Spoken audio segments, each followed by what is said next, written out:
राजनाथ सिंह का बयान टेररिज्म का कोई धर्म नहीं होता सिर्फ एक पॉलिटिकल स्टेटमेंट नहीं बल्कि यूपीएससी के नजरिए से एक महत्वपूर्ण एथिकल और इंटरनेशनल रिलेशंस का प्रिंसिपल भी है। जब कहीं आतंकवादी हमला होता है तो वो ना किसी धर्म को पहचानता है ना किसी समुदाय को, वो सिर्फ निर्दोष इंसानों को निशाना बनाता है।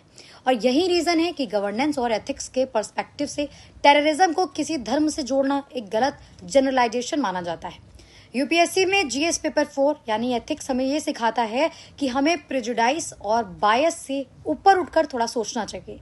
अगर हम टेररिज्म को किसी एक धर्म से जोड़ते हैं तो ये सोशल हार्मनी को नुकसान पहुंचाता है और इंटरनल सिक्योरिटी के लिए भी खतरा बन सकता है। वहीं साथ ही जीएस पेपर 3 अगर हम देखें इंटरनल सिक्योरिटी और जीएस पेपर 2 इंटरनेशनल रिलेशंस के कॉन्टेक्स्ट में कुछ देशों पर ये एलिगेशन लगते हैं कि वो टेररिज्म गतिविधियों को रोकने में फेल रहे हैं या उन्हें अप्रत्यक्ष समर्थन मिला है।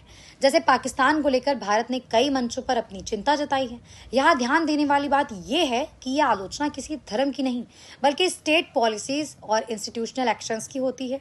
इसलिए ग्लोबल लेवल पर फाइनेंशियल एक्शन टास्क फोर्स जैसी संस्थाएं देशों की मॉनिटरिंग करती हैं ताकि टेरर फंडिंग और सपोर्ट सिस्टम्स को रोका जा सके।